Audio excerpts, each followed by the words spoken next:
Good afternoon and welcome to the final session for today's Tamebay Live Masterclasses.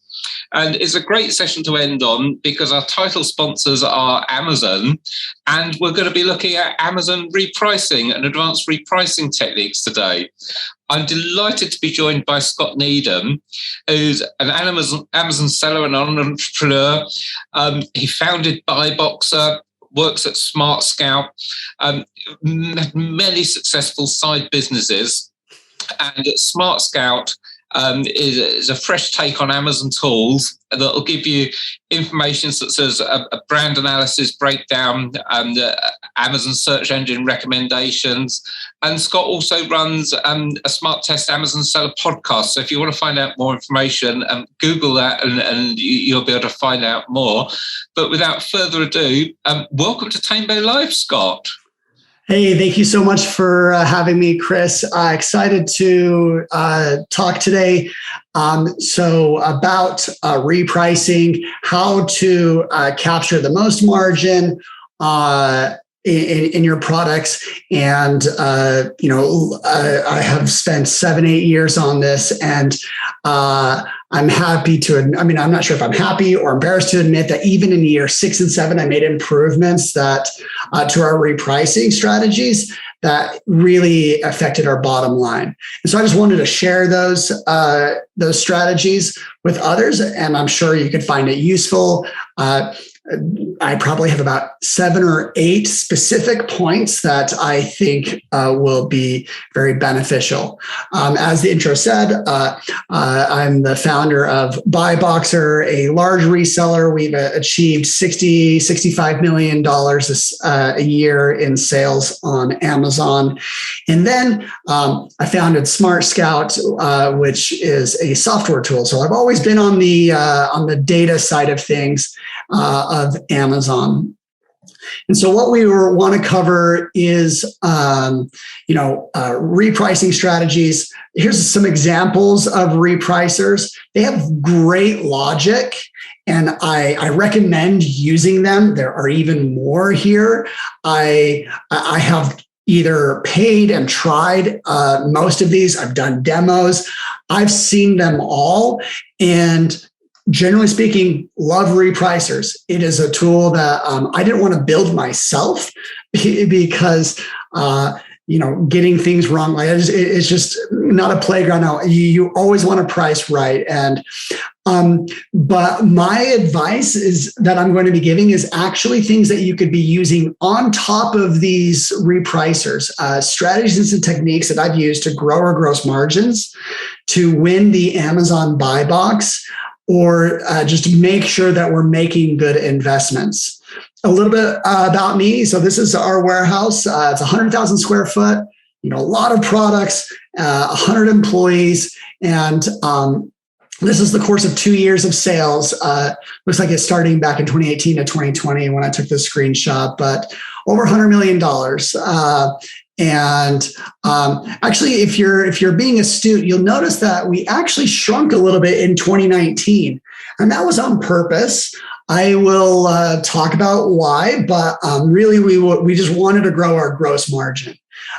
We were selling on Amazon at 14% gross margin, and I thought that was as high as we can get. That's with that's all things included in that gross margin. So prep material costs and shipping costs. And after that, we were achieving about 14% gross margin. But we implemented a few things that I'm going to talk about that grew that from 14% to 20%. And if you can imagine, when you're running a $50 million a year business, going from 14% to 20% is a lot. So let's just dive into these strategies. I've got a number of them. Some of them are very easy to implement. Some of them actually will require effort on your end to figure out your solution. Maybe you need to incorporate someone else's help. Either way, so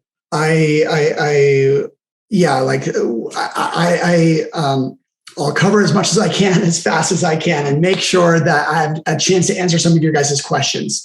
So strategy number one is actually just kind of an idea. Like, you should just understand that if you are selling on Amazon, and especially if you're selling in a scenario where you're fighting for the buy box, that is where my business has been for 8 years, selling as a reseller on thousands of different products, where it gets very competitive.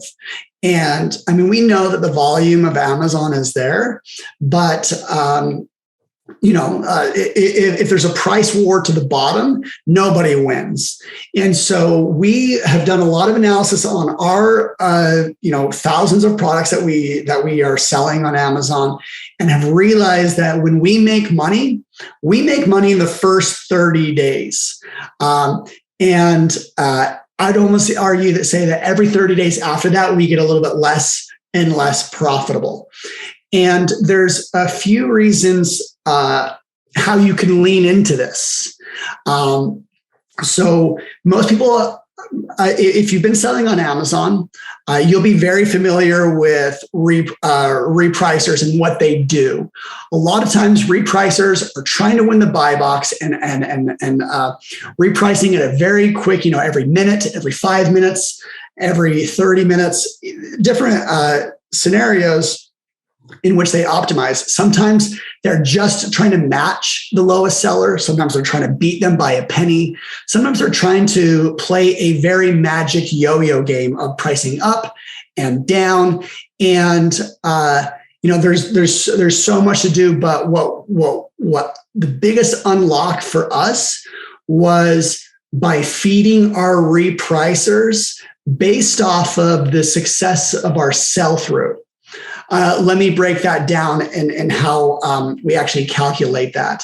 So, we're calculating our sales per day, and we're also calculating our days until we see that we're going to stock out. And the first few days that we have a product, we tell our repricer that the lowest we will go is 18% gross margin.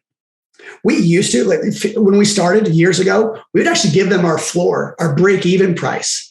But I found that if we fed our repricer a higher price in the initial period of starting on our product, we got sales.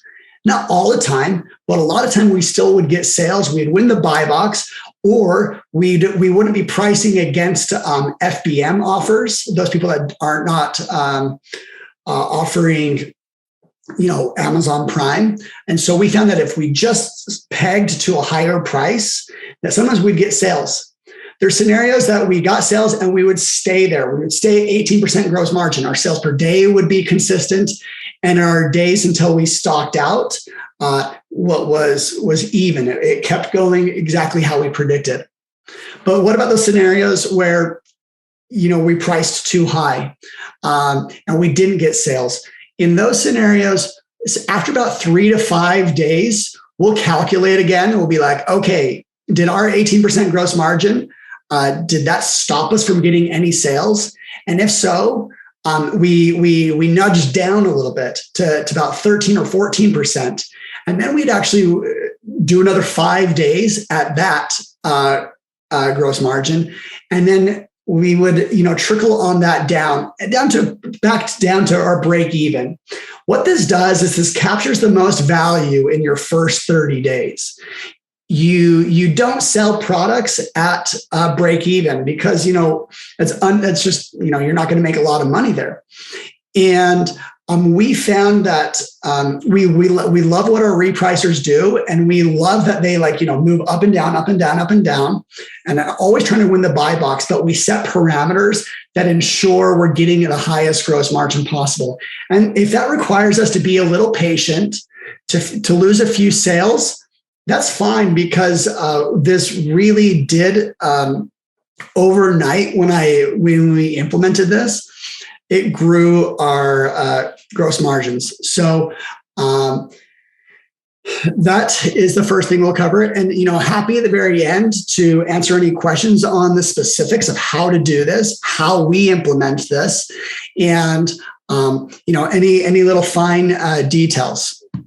Actually, Scott, do have a question on that. It's interesting you say that the first 30 days are the most profitable, because they're the days when someone's launching a product that they often invest heavily in things like Amazon advertising, either sponsored product or sponsored brand, which tends to reduce margins. Right. Did you use that at all, or did you just rely totally on organic search? So there's a few different different sides of this coin. I'm generally there's a few strategies for pricing for private label for branded products where they're launching. And then there's strategies for those that are like reselling branded products, like whether they're in the wholesale model or that they're really competitive on a listing for the buy box. I can give an example of that. When you look at the offers and that there's 20 different offers where here's a great example. Here we have 28 different sellers, and they're all fighting for the buy box. So I should have clarified that at the beginning. If you are the only seller, these strategies, not all of them are going to apply to you. This is not necessarily a pricing launch strategy. That's kind of a different game. And I will probably talk about one or two things that apply to that. But you see all of these sellers here on the right. This is a strategy of how, if you find yourself on competitive listings, how to maximize the potential there. Okay. This strategy does apply to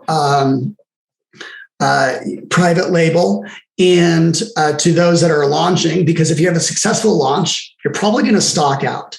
If you've had supply chain issues, if your suppliers are low on something, you're going to stock out. And those should also be your most profitable days. So as I described it, we have one process that looks at the first 30 days. We have another one that is just looking at those variables of our sell-through and the days remaining that we have of inventory. And we, again, have another process that is inching up our price as we stock out. That if we have 14 days remaining, we nudge up a few dollars. If we have 7 days remaining, even further. We want to make sure that we want to avoid a stock out. And if we're going to get one, we want to make sure that we're capturing, the margin that we can get. And I do this in a competitive scenario. This was really good for seasonal products where it's impossible to forecast the exact demand. There's a lot of holidays that can have a run. Whether it's Mother's and Father's Day, Valentine's Day can create a gift scenario. And obviously, we all know Christmas and Halloween can create scenarios where the demand is just too much and it was impossible to forecast. And so this process actually works really well in Q4 to capture extra margin. And I can look at and show many products where this has netted us, if anywhere from $5,000 to $20,000 in a given month by nudging up and where we stock out kicking and screaming. So here's another strategy in which you definitely applicable in the competitive scenario when you're fighting for the buy box is a lot of other people are using these repricers. And so you'll want to, help everyone else kind of grow the gross margin together. So there's two things that we've done here, and I've got lots of data to show on our products where this works, where we pick about 1 or 2 moments, about a 30-minute period during the day, because during the day is when most sales happen, where we price up. We will, just instead of competing and driving the price down, we will not nudge up 20 cents, 50 cents, $1, and try and encourage everyone else to come back up. And then we match them. And what that does is it allows everyone to just kind of like take a breath. This fight to the bottom, we don't want it to last forever, because in the end, no one wins. And 50 cents or $1 of gross margin is actually kind of a big deal by the end of the year if you're selling thousands of units. So, and specifically at nighttime, between the hours of 1 to 5 a.m., we are telling our repricers to just keep pricing up. There's not a lot of demand. There's not a lot of traffic. And it can be a really good time to reset all their pricers back up to, something. So at the beginning of the day, if there is that war, that pricing battle, that at least you're fighting at a higher price than at a lower price. This is a tricky strategy to implement if your repricer doesn't do it. We've done it to varying degrees of success. I just have to mention it because, sometimes we're up against sellers that command a ton of the buy box for a variety of reasons. And often that seller is Amazon retail. And there's a strategy called the yo-yo strategy. I know my repricer that I use, ChannelMax, has this strategy inside that I can turn on. And that is where you just price down and then you price up for just like a minute or two, trying to capture a few sales in a scenario where it's really hard to win. This doesn't always work, but there's some scenarios where it works really, really well. When you can't find any sales at all because Amazon retail is just crowding the buy box, to being able to get at least some. And when you're on a super competitive product that is probably selling 100 units a day, this strategy can lead to winning, anywhere from 5 to 10 sales. Okay. Now, there's an underlying principle in which, I've really founded my selling business. And we could spend a whole time just talking about this why and all the ins and outs, the pluses and minuses, and that is to avoid Amazon retail. So selling against Amazon retail, they're on all the top products. You can maybe find a few wins here or there, but in the long run, it's just ultimately like a race to the bottom.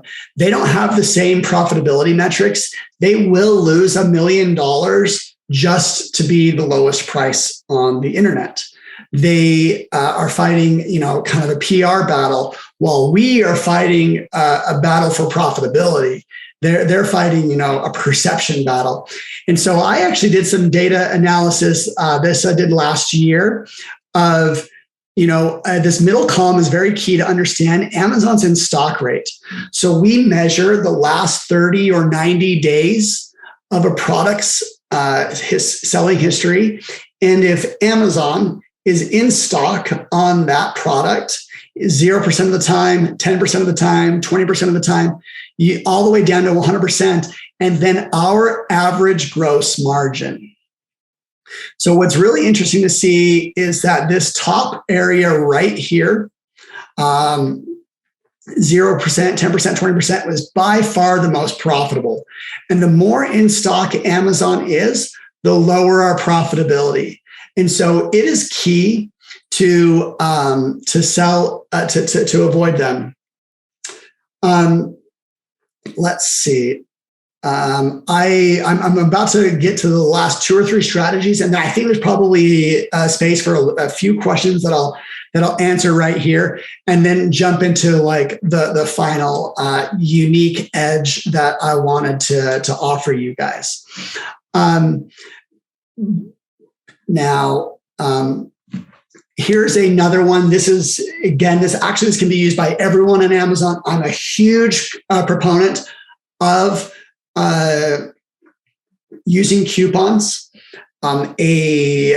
Coupons add a badge. In fact, let me show you a coupon of a branded product. So I have a branded product that uses this. What we often do is we will raise the price, $2 or $3, and then offer a $2 or $3 coupon. And you'll see how this is an incentive to shoppers. Here's a product. You see this 20% off coupon. So what a coupon does is it gives a badge, which is huge. It's a great, people love to get a deal, and you're essentially telling them you're getting a deal. It's the same feeling that people get with free shipping. And honestly, I think you should almost always have a coupon on, and there's a few reasons why. Not everyone remembers to click this and actually apply the coupon. Our data shows that about 50% of people don't apply the coupon. That's kind of crazy when you consider that it's just free money. I don't know why Amazon has this. Why they have to check the box. I don't hate it though as a seller, because a lot of times people don't apply the coupon. But there's as I've launched about 2,000-3,000 coupons, and even on our most stale products. So if I just looked at our most stale products, coupons increased the sell through by it actually doubled it. So we may have lost a little bit of gross margin, but a minimal amount. We always apply the minimum amount coupons, which is 5% or sometimes about $1. And we're able to double our sell through. So again, this can help you in those if you're in a pricing battle, or if you want that final incentive to get your shopper to the finish line. Huge fan of coupons. There's even a few more reasons why, but they're actually really good for testing. You could put a coupon on for just a week, and then see what happens the next week without the coupon. See how it changes your conversion rate and how it affects your gross margins. I think it has a very good psychological effect to shoppers. Next. Let's see, back to here. One of the final strategies I wanted to cover, not necessarily related to pricing, but it's such a good technique that I wanted to include it. I got your guys' time for just 45 minutes. Wanted to make sure I give you my best ideas. And that's to implement a 2-cent advertising strategy. This may change based off of what marketplace you're in. If you're in UK, I have done this in multiple marketplaces, Canada and Mexico. That's by putting there's a lot of advertising strategies, and they're all good. This is one to kind of sit underneath them all, and that's to create a auto campaign for 2 cents on all of your products. And you will find that Amazon will find placements that no one is bidding on, and they'll serve it for just 2 cents. And you can get the cheapest clicks you'll ever find. So we do have a lot of advertising. This kind of sits underneath it all, and we get an ACOS, an advertising cost of sale, of around 3 or 4%.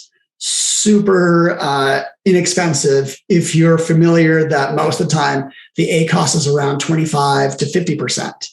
So just had to share that. There's probably more on this that we can cover. The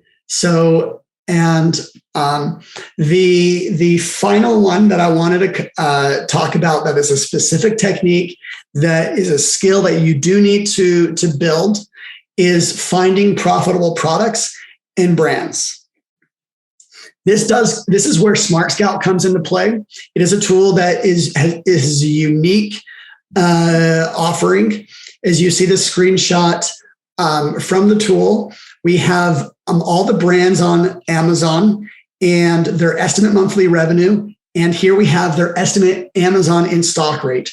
We take the tens of thousands of brands on Amazon and help you find the ones that are have the least competition, don't have Amazon crowding you out. And we have thousands of users now that are thanking us for helping us find those middle tier brands that are usually really, really good for working with resellers. Okay, I'm going to answer. We've got some questions coming in, as you might. Yeah. Thank you.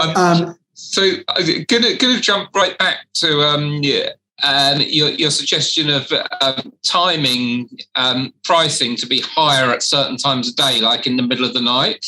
Yeah.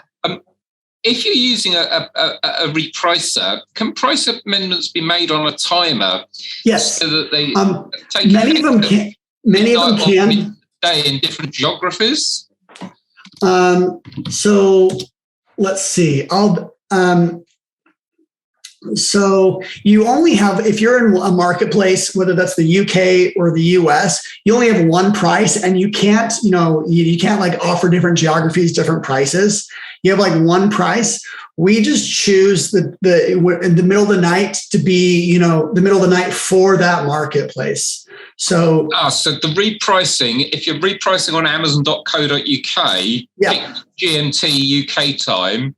Yeah. If you're repricing on Amazon.com, there's a range. It might be specific or central or eastern, but pick a time that's in the middle of the night for there, and you'll be repricing on the Amazon.com site.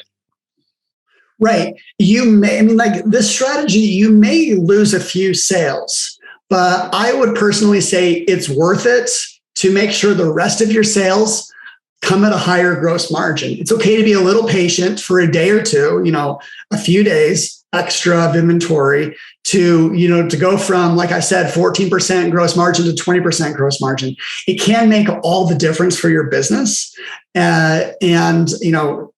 Because, nudging up when you're selling, thousands of products, nudging up 50 cents or $1 really is huge and may represent, most of your net profit. And then we've got another pricing question, which is someone that says they've got a high-end brand, and should their pricing strategy be different to a low-margin seller? I'm guessing by a high-end brand, they've absolutely got healthy margins, but also they want to know how do price changes and coupons reflect on their brand. And I guess that's possibly part of a wider strategy of not just your prices on Amazon, but should your price on Amazon be the same as on your own website or other venues that you sell on? So there's definitely a few interesting conversation points right in that zone. So, your price on Amazon is, you're saying a lot. You're saying, the quality of your product. Are you low end? Are you middle end? Are you high end? And there are some products that actually increased sales when they have the high end price. There are shoppers that are looking for that long-term solution, not a quick-term solution that may break. This is quality may actually be very similar.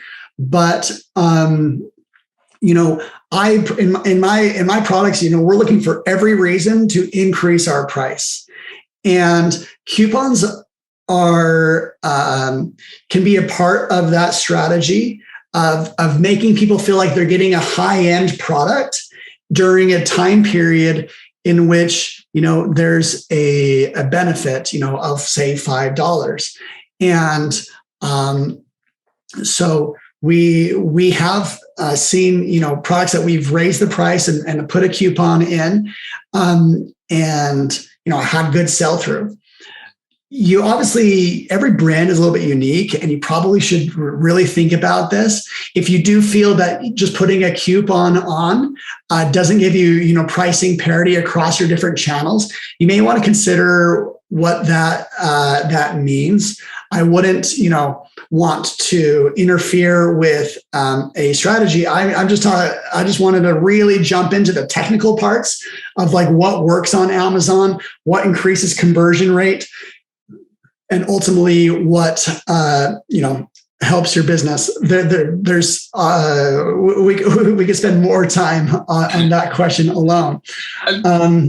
Going a bit deeper into coupons, assuming that people want to use coupons, are consumers more receptive to coupons or types of coupons in different territories? So have you seen a difference, say, in the US to Canada or Mexico, or what about the UK and European sites compared to North American sites, or is it pretty much the same strategy throughout? It's pretty similar. I mean, Amazon, I actually had an Amazon employee call me up about 3 or 4 years ago, and he's like, "Hey, you should be using coupons." And I started doing my own tests, and it took me about a month or two, and then I was like fully on board and jumped straight into it and have many of our brands and products. It really is that badge, that green badge, and that where the customers click through on that and they feel like they've got a deal. You tell your friends when you got a good deal, you're like, "Oh, I saved $5 off of this."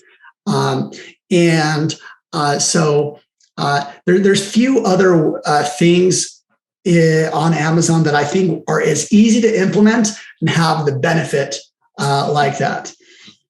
And the next question that we've got at the moment is probably you've already answered, which is, are certain product categories more receptive to price changes or coupons? And I'm guessing from what you've already said that you'd go with the scattergun approach of put them on everything to get that green badge.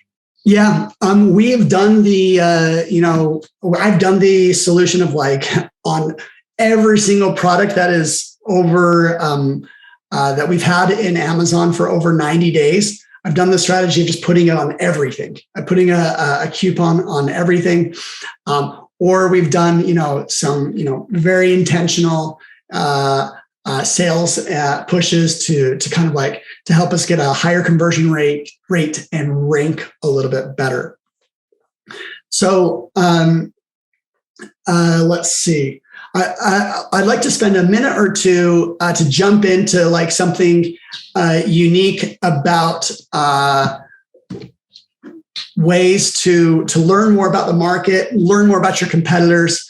A tool that I've been a software developer on Amazon for about 8 years, and then a year and a half ago launched Smart Scout, and have had a huge amount of success. Really connected with many users. As you can see, we already have some of the top Amazon sellers that use it on a daily basis. And I'll show you, if you're a reseller or if you're a brand, how it flips how you may think about Amazon.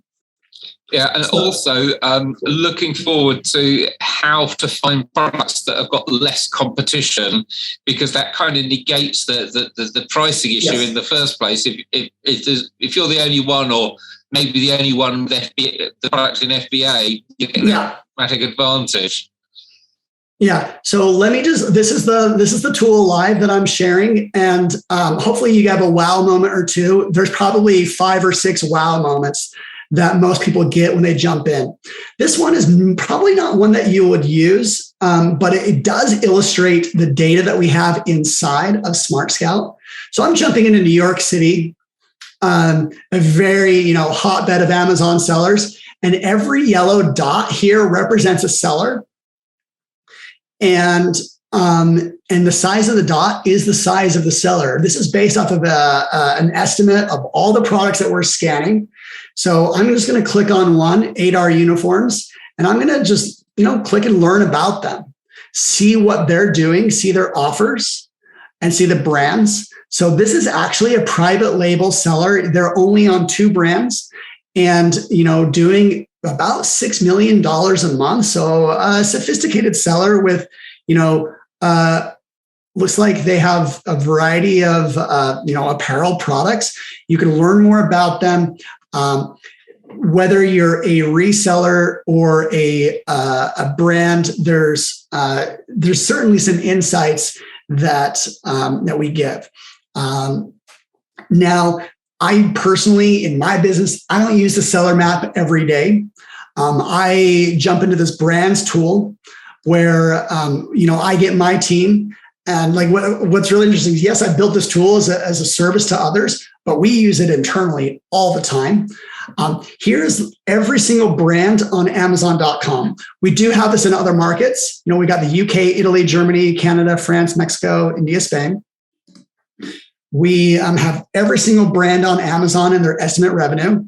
And what's really powerful is the filters. We got category filters, subcategory filters, and my favorite, Amazon's in stock rate. So I'm just going to max this out at 10%. So now I can look at all the brands. I took that million. Actually, let's go down a little bit further. Let's go down to 5%. And there was 1.3 million brands, and now we are at 980,000 brands. Now let's find a strike zone of brand revenue that we want to work with. Let's start with 100,000 to 2 million a month. These are successful brands, but not so big that they'll never talk with us. And everyone's got a different strategy. I don't want to assume everyone uses Smart Scout in a different way. But here we have actually, let's filter even down further. Let's go to a category. Let's see, baby products. Here we go. So here's all the baby brands that are, Amazon's not selling, and they are within, $100,000 to $2 million a month. And we show if there's a dominant seller. This dominant seller will also help us understand if they are a private label selling themselves. And right here, we actually found a lot of private label brands. So Queen Rose, Esther House, this is like the seller name right here. And over here is the brand name. We kind of try to give you as much data points so you can filter in interesting ways, whether you want to learn about your competition or if you want to, find brands to source products from. And because I don't have time to cover it all, like I said, this tool, Smart Scout, will give you 3 to 5 wow moments of things you've never seen before. I just wanted to jump through a few. This is a huge one. You can jump into a brand and see the dashboard. And what products they have, what market share they have in a subcategory. We're showing that this is a baby backpacks. Their revenue is 1.8 million. They have a 23% market share. I can click through and see their products, see their sellers, and like the categories that this brand is in, what marketplaces, what international, so here, there in the US, UK, Italy, Germany. So really pulling in a lot of things. And this is not live yet, but we are going to show estimate revenue over time. We have a traffic graph. This is a very different type of tool, but we have people using this for bundles or advertising strategies. I just put in the search term keto chocolate, and this is a reverse engineer of the frequently bought together. So every arrow that's getting pointed here represents a product and products that are bought together with it. So just wanted to show that off. We have a UPC scanner. If you have our product list of UPCs that you're looking to sell, you can just throw them in the tool, select your marketplace, and come out with net profit. So this list that I ran late has all negative profits, so probably not a great one. And then here's our subcategories. Again, this is available in every marketplace. And the final thing that I'll show off, and then we can open up to questions. So we take every marketplace, estimate revenue per category, and then you can drill down to what you find interesting. So let's start in home and kitchen. In the US marketplace, it's a $7 billion category. And this is how it's broken out. You can jump into kitchen and dining, small appliances. Let's try ovens and toasters. And I can jump in and see this is a $42 million, toasters is a $42 million a month category. Some specific characteristics on this. And then here we show the brands and their market share on toasters. So this is it's kind of a tool that like lends to your creativity and of how you want to use it. If you're doing a lot of competitor research, if you're doing a lot of like product launch research, there is, some unique ideas that we don't think anyone else is utilizing, and a great offer. So let's see. Let's open up to some final questions. And but first, before we do that, wanted to, if you liked what you listened so far, and you want to, I do have a podcast where bringing in experts, I talk to them. Most of the ideas that I've covered here, I've shared with more detail in the podcast. You can follow me at Smartest Seller on Instagram.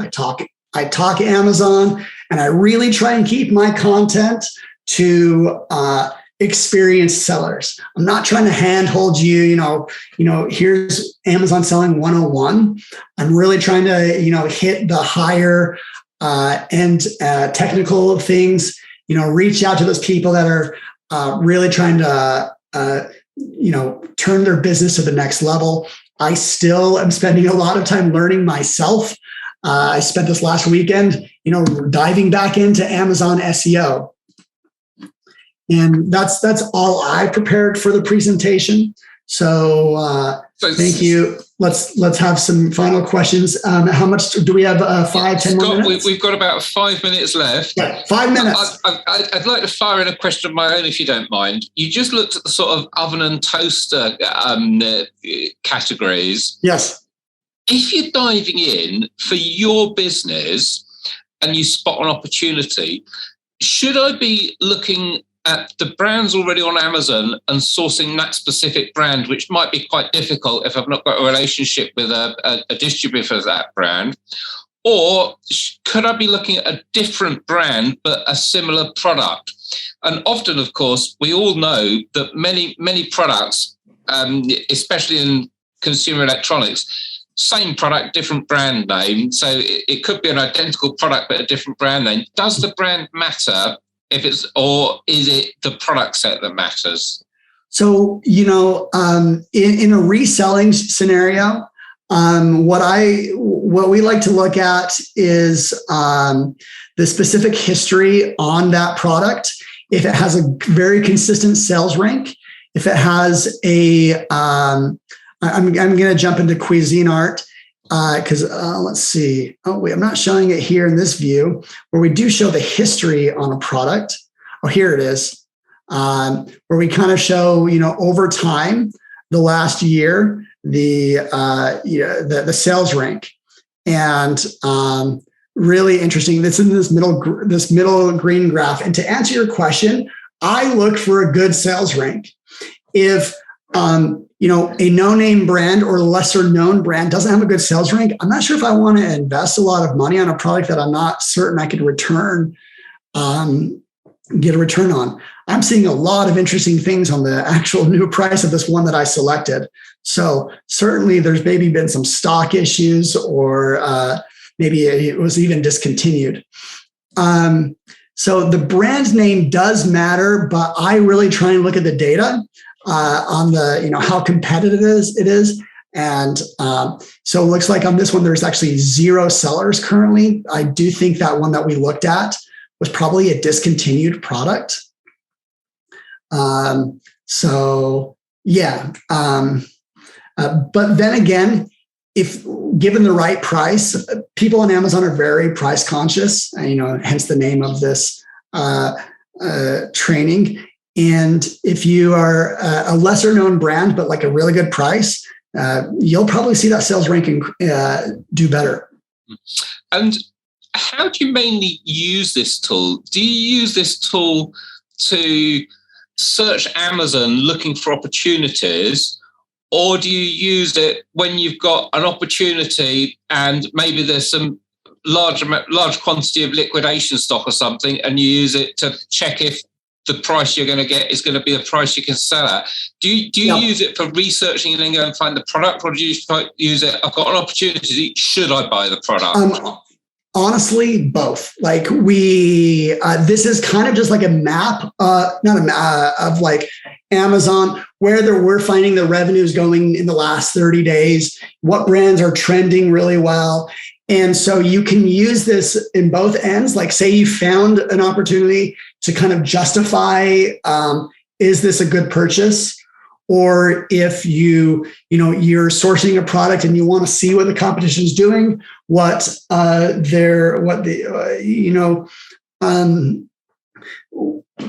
showing that toasters is a $42 million category. I don't expect it to grow to 400 million. So knowing the size of the market is important when you're making an investment.